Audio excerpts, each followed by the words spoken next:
Here we are. Welcome everybody in YouTube land to the next edition of Paint My Myrmidon. We're going to work on the shield.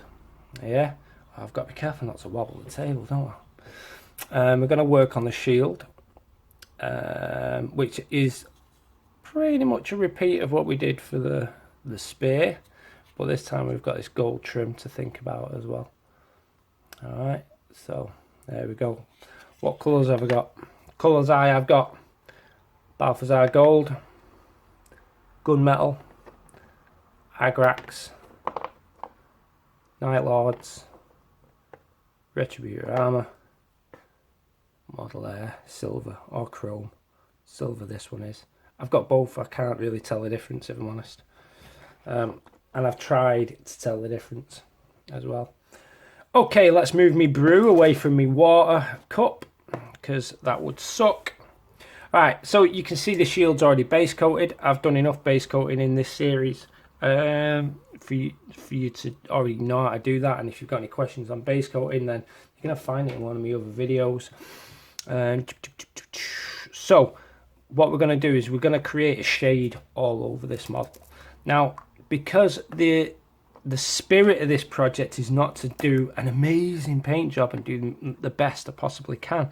It's to do things in casual, let go, get it done kind of idea. Yeah, I just want to show that painting doesn't have to be as serious as everybody makes out or as serious as everybody treats it. And you can just kind of slap things around here and there and just let go, man. Just let go. Yeah, stop treating it so seriously. So yeah, I'm not. So the point of what we're saying is I'm going to shade the silver and the gold with the same colours. That's essentially what I'm about to say. Most people are like, oh, here's 30 questions and how you treat each different colour. Well, I could shade this entire model with just this colour that's on my palette, which is a slight mix of Agrax and Night Lords, and those in the live stream should be able to see what kind of... let's just move this light a little bit so you can see it easy. There we go. There you go. So you can see the kind of consistency I've got. You guys in Instagram land, this video that I'm uploading here now, this will go on to YouTube in a little bit. Yeah, so you'll get to see all the close-ups. So why do I do these like this? I do the Instagram video so you can ask me questions as I do this. Yeah, and I do this here so you can actually see the close-ups. Yeah, so you get the best of both worlds. Right, there we go. Look at that. Look at what I've made there. Keep some water just here. There we go. So, let's assume the light is coming from here. You can see the light and the reflection. And let's just assume this bit's going to be dark. So, that's how I'm going to proceed. Yay, brilliant. There you go. See that? Nothing fancy going on here. Just going to make sure this wash gets in that gap all around the pattern on the shield. I'm going to make sure it gets into that gap there. There we go. And I'm going to do the same all the way around this banding. There you go, brilliant. I don't get it into his eyes. Get in there. Let's do some of these skulls as well, eh? In fact, let's completely wash the skulls. Why not? Why not? And notice the way I wash the skulls is not just random. While it is a big flood of material onto that skull, I only let it flood where I want it to flood. Don't just blindly bang it on, because somebody said that's how you use a wash. That somebody's not teaching you very well. There we go, easy peasy. Let's give this a quick blast from the hairdryer.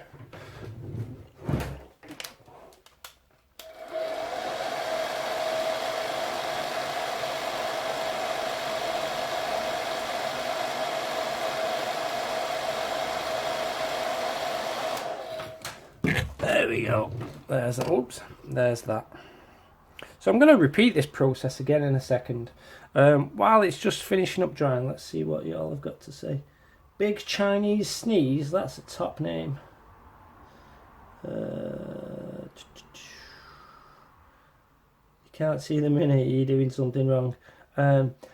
You're watching the live stream, and later on the close-ups will be uploaded to YouTube. This is a chance to ask questions on the things I say, and if you've watched any of the older videos, you'll kind of get an idea of what I'm actually doing anyway. Yeah, so this is a chance for you to interact while I create this miniature painting guide. Push the wrong button there. Why do I use Night Lords in the shade? Because I just like a cooler shadow. Yeah, I just like to cool it down a little bit. Just a matter of taste. Alright, break's over. Looking forward to the YouTube video. Alright, dude, have fun. Enjoy the rest of your working day. Alright, so that process I just went through a second ago on this shield. I'm just going to repeat now. I'm just going to thin it down a little bit more, so the impact isn't as much. I'm actually going to start it from higher up. Notice earlier on I started down here, now I'm starting further up. There we go.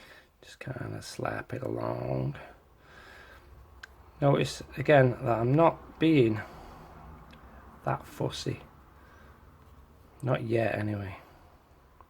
If it naturally pops up in me to start being precise and fussy, then I'll go with it, you know, because that's part of letting go. Yeah, if it starts to happen naturally, then cool.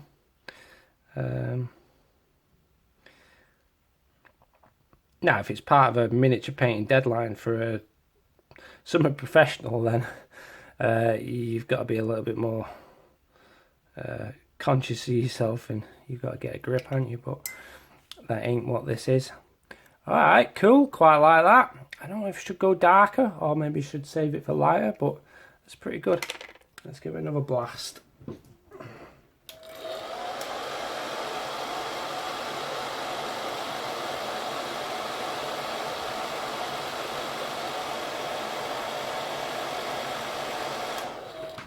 Okay, so I actually really quite like that. I might go a little bit darker. Let's pull some Myrmidon black into this. So here's my mix here. I'm going to thicken it up a little bit so it's not as dilute as it was earlier on. It's got a little bit more blue there. Okay, I'm alright with that. Going to add some of the black in.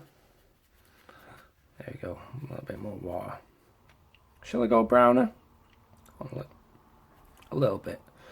Actually made zero difference, so I don't care. Right, let's just ring a couple of these and just ring the rivets a little bit. Only a little bit. Let's get right darker down in the bottom here. Just going to do some little weird scribbles and stabs and things like that, just to create a little bit of potential for texture. Yeah, and that potential for texture might turn into something later on. It might inspire me to turn it into a little bit of battle damage, or it might inspire me to well, that pretty much is it really, you know. I just inspire some army. I might end up covering it up with something else, you know. Whatever, you know. Don't be too strict on your plan. Don't be all too uptight and it's not working for me. Maybe it is working for you, just not in the way you think is best for you. Maybe it's actually trying to lead you somewhere a little bit more exciting and interesting and helping you develop. In fact, how else do you develop unless things go wrong? You know? Yeah, I'm pretty glad I did that. Alright, brilliant. Let's get rid of all the shades. I might come back to the shades later on. I might not. But experience tells me that I most probably will. So, Night Lords blue, Agrag Surf shade, Myrmidon black. There we go. So I'm going to go to gunmetal now. It's not the gunmetal I knew and loved from Army Painter. It's changed Some I can't say I'm entirely happy about. But, you know, we adjust, we get better, and we don't whinge. That doesn't work for me. While there are things we prefer to make work for us because A, we find them easier, or we just, to our tastes, that's something different. That's more along the lines of what works for somebody. Is it to your tastes? You know, but even then, if something isn't to your tastes, explore it, see what you learn. You might then expand your range of taste, because when you find something useful to learn out of something you don't necessarily like, then all of a sudden you might just end up liking it and exploring it more and learning more. You know, it's a funny little place, isn't it? You know, like, to be honest, like doing these videos, for example, they don't come natural to me. It's a lot of anxiety. You know, I've spent like an hour working myself up for this, like, and I can still feel it in my chest there. I get anxiety, regardless of how well people say it. I do at doing these things. You hear my voice go then, right? But that's the point. This, you might say, doesn't work for me. Really, it's me that has to get better, and I'm going to keep stepping up to that challenge each time, even though sometimes, you know, it's harder than I think. Anyway. Okay.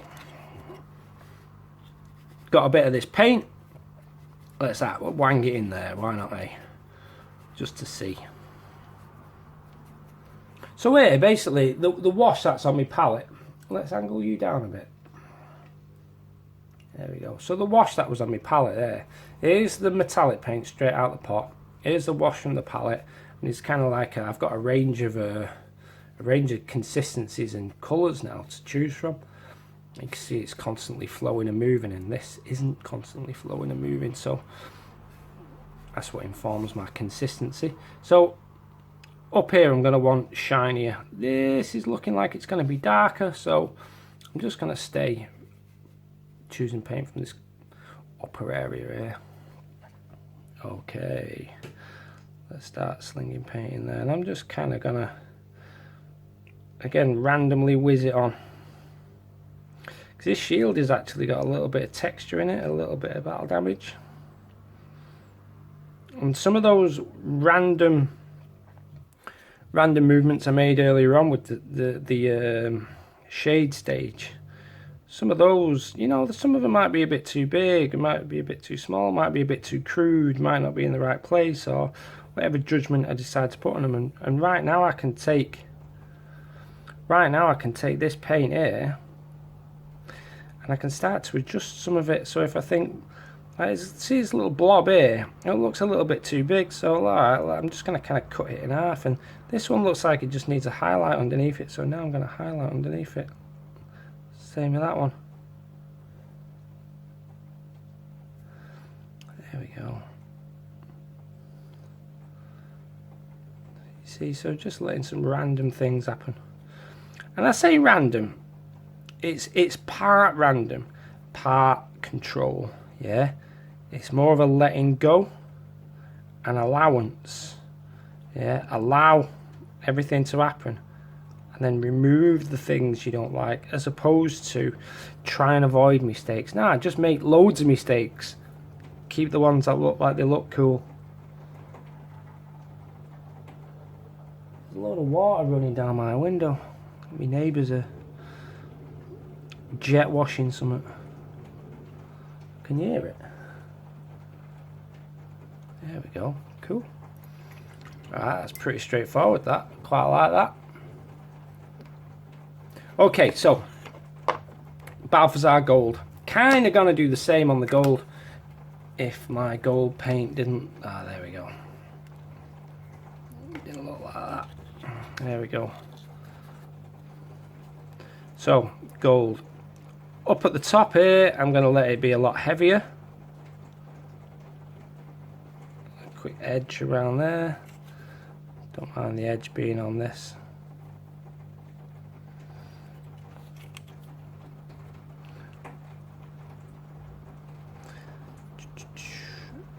So, really what I'm demonstrating to you all here is kind of like a mindset, an attitude towards painting. Really good for army painters. Yeah, really good for people who have deadlines, because it just involves letting go a little bit, which is what holds most people back. There we go, randomness.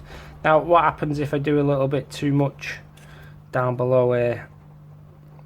Well, let's do that on purpose. Now there we go, too much down below. Well, all I do is I take the original shade colour and I just do the same thing. I just kind of splatter it over. I'll let those random marks manage themselves, essentially. So I've got the gold now. In fact, I've got the gold too early. Let's go up here. Let's start to dab some paint on these.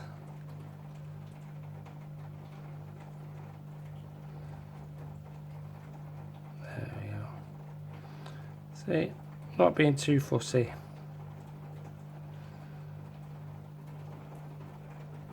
Yay, there we go. Hopefully you guys in YouTube land here, not Instagram land over there. Well, I suppose you guys as well. We'll see actually how simple and straightforward that really was. You know. Now there's a certain artistic flair, if you will, that comes from experience, that is your eye saying, or an experienced artist's eye saying, yeah, no, that's not right, yeah, maybe kind of go this way, that way, the other way. Now the thing is, to develop that skill, avoiding painting is not the way to develop that skill.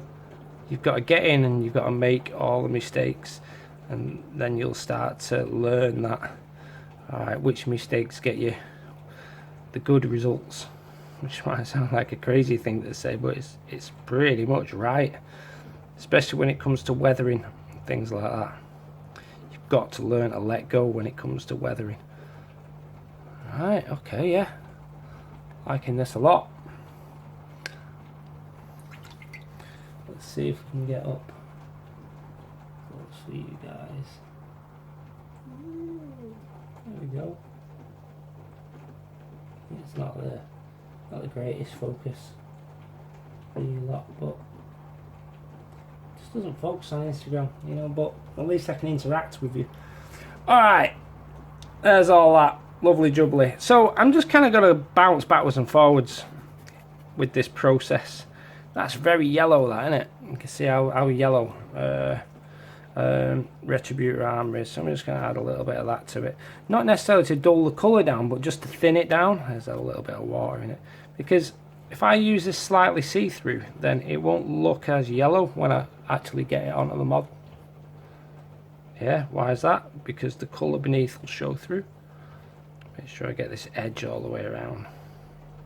Edges are important when it comes to miniature painting. You know, these little sharp things, they really help the model become readable. It's not about creating the word real. Oh, your paint jobs look so real. Be wary of that. Paint jobs, saying paint jobs look real, you're being blagged, remember that. Yeah. Real is rarely the objective. Cool is the objective. Because remember this, reality can also look shit. Yeah? So if I was going to base a paint job off, say, a real image, let's say I was doing something historical, yeah, off a real image, and the image I chose was aesthetically poor, am I going to create a cool paint job? No, I'm not. Am I going to create an attractive paint job? No. Am I going to create an eye-catching paint job? No. So what was the point in choosing a real image that looked crap? You end up choosing an image that looks aesthetically pleasing more so than one that just looks real. You go for both. Yeah. Now the thing is, an image that looks cool, that you copy onto your model, well, it's already done its job, hasn't it? Already looks cool. You choose an image that doesn't look cool but does look real, well, you failed. Oh, no one goes like, oh wow, yeah, that really looks awful. It looks real, but it looks awful. You see what I mean? So cool always rules, and real can piggyback on that. And if you get good at being able to get the best of both worlds, that also is a skill in itself. Right, some of you may notice I've started getting some gold paint accidentally on this silver, and look at how much I freak out and care. 0. Why? Because it's just one of them things I can adjust to at a later point. Yeah. Again, look at how kind of free I'm being on all this detail. The bit where people are freaking out going, oh, I've got to be so careful, hold tight. Well, notice the stronger you hold tight, the more you start shaking. So don't, just relax a little bit. Now be firm. I've got a firm grip on my brush, but I'm definitely not freaking out, being tense or getting frustrated. There's no point. Miniature painting is a balancing act, not a balanced act. And there's a big difference. Yeah, there's a big difference. So here I am, I've gone back to the gunmetal, some of that area where I got some gold paint here. There you go, I'm just going to stipple that out. Hey, problem solved. See what I mean? Let's get some of these spikes done, eh? We've got some spikes on here. Spikes through the skulls. They might end up getting paint on them later on anyway when I paint the skulls, so I might end up having to paint them twice. But so what? So what? Let's put some more scratches and dinks down there. Too much. There we go. Example of you can go too far. Okay. Let's start going lighter up the spectrum. Excuse me, I've got a right snotty little schnoz all of a sudden. Any questions from you guys while I'm here, by the way? War Griffin says, so true. What was that in relation to, War Griffin? Failure the greatest teacher is. Yeah, it is. Well, if you fail and you're blind to why you fail, consciousness. That's what you've got to go for. You got to be aware that if you fail, then you've got to go to consciousness. You've got to become aware of the properties that led you to failure. Oops, sorry, YouTube land. Properties that led you to failure, which is why practice as a word in itself isn't.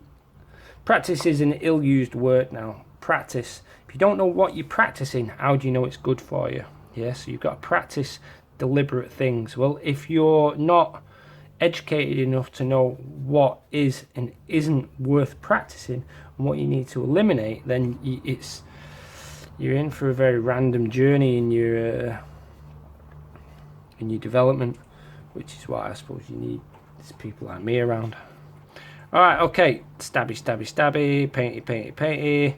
It's this process now is very much a repeat of what we did earlier on, and it's going to be a rinse and repeat, bounce backwards and forwards process for each of these stages. However, watch this. While I'm doing this stage, I've got this lighter metallic colour on my palette here. There we go, Instagram land. There we go. Let's mix it in with some of this gold, and now I've got my gold highlight straight away. There we go, and I can dab some of that here and there. Make sure I get my edge in every time, which takes me back onto the real thing. Yeah, edge highlighting isn't necessarily the most real thing, but it does make the model readable and look cooler. There's maybe times and places it doesn't, but I think they're few and far between. Now, getting this edge in where everything is darkest is definitely a thing that needs to happen. Yeah, because you don't want your darker shaded areas actually lost. Yeah, you still want them to be readable. Yeah, so So you see now I've got that bottom edge in. This thing's starting to take on a little bit more volume.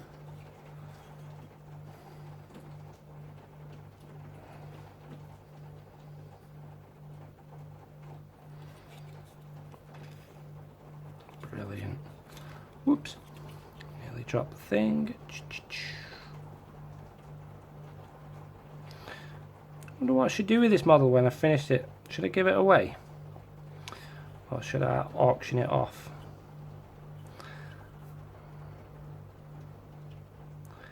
This first one I might give away.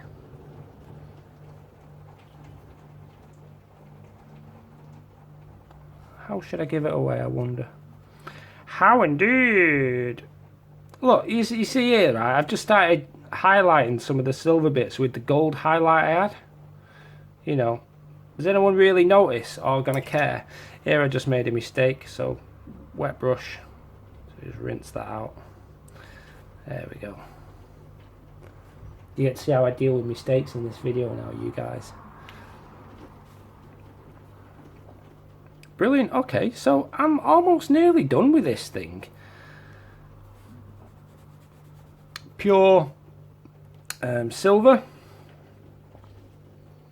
There we go. It's just some random bits and bobs here and there.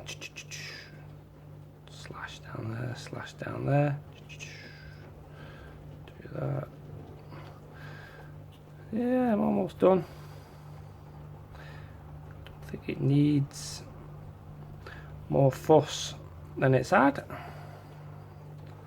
Like I say, I'm not out to impress anybody with this. I'm just here to let go and enjoy putting paint on a model, which, by the way, is the biggest challenge for most people. You know, just pick up the brush and put paint on a model. Yeah, even if it's just a line. And for those of you that struggle with motivation, I've done a video on motivation for miniature painting on my YouTube channel, so go and have a look for that. It's really worth a watch, I think. So yeah, that's looking good, man. I really like it. I can't really see what it looks like on the camera yet. Yeah, I like it. Nice, pretty basic. Alright, so, ooh, just dropped my brush.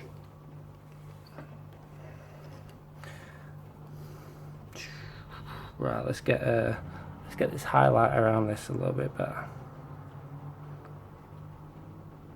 I'm using quite a big brush as well. This is a size 2 Winsor Newton,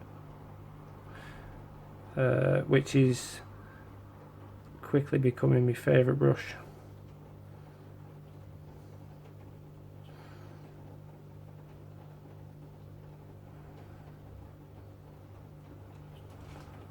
There we go.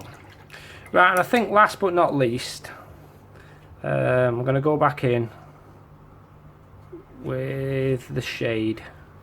I'll do the initial shade and the darker shade later on.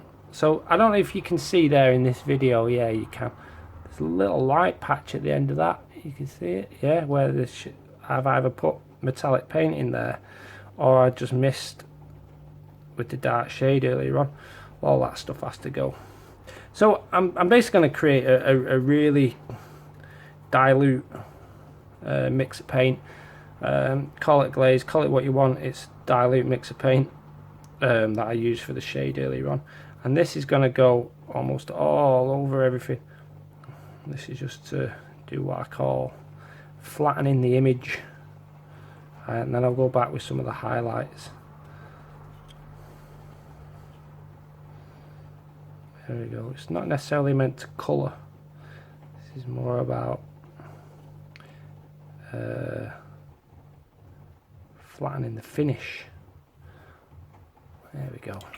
Right, while that dries, let's see what people have got to say.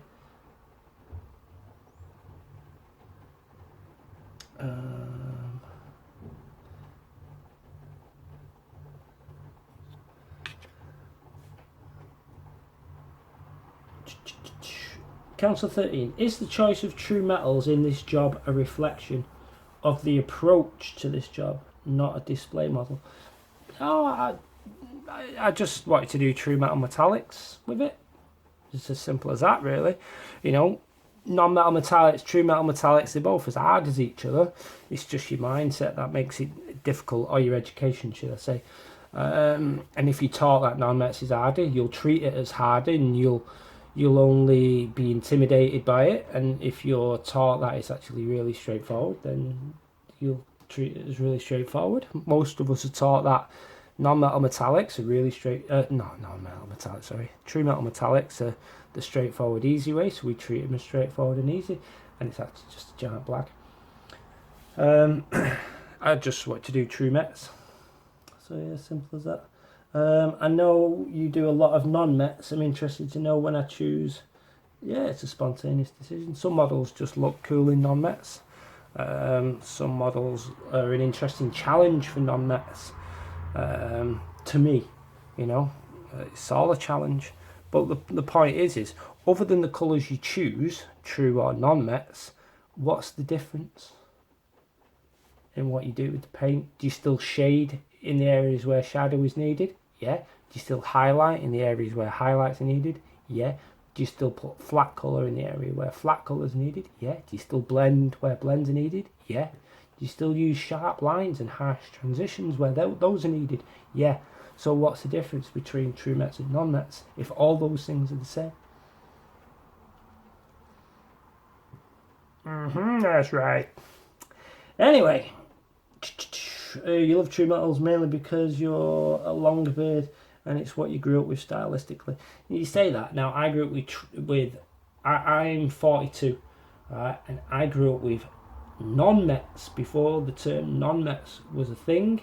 You know, so you look at like 1993, 1992, 1993, 1994. Tim Proud did Captain Tycho in non-metal metallic gold before even that was a term. And non-mets was being done way before that. It just wasn't a name. And I'm talking only miniature paint circles.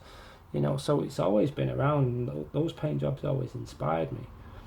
You know, so yeah, there's more than meets the eye at this non-met, true met business.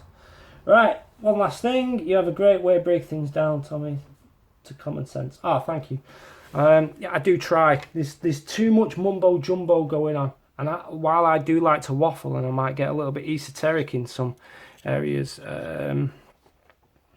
people are showing you the hard way of doing things, yeah, or the product-based way of doing things, like buying a wet palette. Don't buy a wet palette. Make one. Don't buy one. You know, wet palette does not solve any of your problems. Yeah, wet palette, for example, does not solve anyone's problems. Certainly not if you don't know how to use it. Chuffed with that. Alright guys, I think that's it for this. Have fun, and I'll see you on the next Myrmidon thing.